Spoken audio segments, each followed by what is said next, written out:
తెలంగాణ అసెంబ్లీలో ఫార్ములా ఈ car race పై చర్చకు బీఆర్ఎస్ సభ్యులు శుక్రవారం పట్టుబట్టారు. దీంతో అసెంబ్లీలో తీవ్ర గందరగోళ పరిస్థితులు నెలకొన్నాయి. ఫార్ములా ఈ కార్ రేస్ పై బీఆర్ఎస్ సభ్యులు శాసనసభలో డిమాండ్ను లేవనెత్తారు.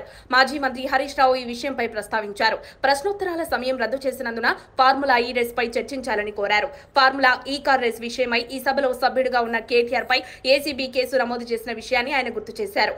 అసెంబ్లీ సమావేశాలు జరిగే సమయంలో ఈ కేసు నమోదైనందున చర్చించాలని కోరారు. బీఆర్ఎస్ సభ్యులు ఫార్ములా ఈ కార్ రేస్ పై చర్చించాలని నినాదాలు చేశారు.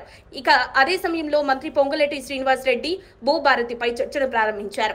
బీఆర్ఎస్ సభ్యులు సభలో వెల్లోకి వెళ్లి నిరసన తెలిపారు. ఈ నిరసనలో భాగంగా కాంగ్రెస్ బీఆర్ఎస్ ఎమ్మెల్యేల మధ్య వివాదం రచ్చరచ్చగా మారి అది కాస్త ఉద్రిక్త వాతావరణం చోటు చేసుకుంది.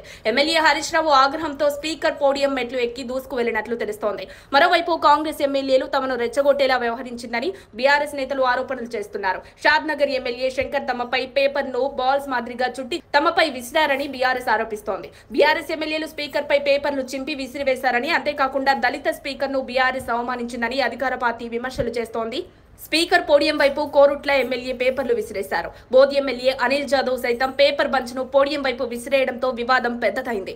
ఈ క్రమంలో రెచ్చిపోయిన హుజూరాబాద్ ఎమ్మెల్యే పాడి కౌశిక్ రెడ్డి కాంగ్రెస్ ఎమ్మెల్యేల వైపు దూసుకొచ్చారు. దీంతో బీఆర్ఎస్ ఎమ్మెల్యేల తీరుపై కాంగ్రెస్ ఎమ్మెల్యేలు తీవ్ర ఆగ్రహం వ్యక్తం చేశారు. తమ పార్టీ సభ్యులపై కాంగ్రెస్ కు చెందిన షాద్నగర్ ఎమ్మెల్యే శంకర్ చెప్పు చూపారని గులాబీ పార్టీ ఆగ్రహం వ్యక్తం చేసింది. ఆయనపై కేసు నమోదు చేయాలని డిమాండ్ చేశారు. అసెంబ్లీలో గందరగోళ పరిస్థితులు నెలకొనడంతో స్పీకర్ సభను వాయిదా వేశారు. మరిన్ని అప్డేట్స్ కోసం మా కాయ్ టీవీని సబ్స్క్రైబ్ చేసుకోండి. మా వీడియో కనుక మీకు నచ్చినట్లయితే లైక్ చేయండి, షేర్ చేయండి.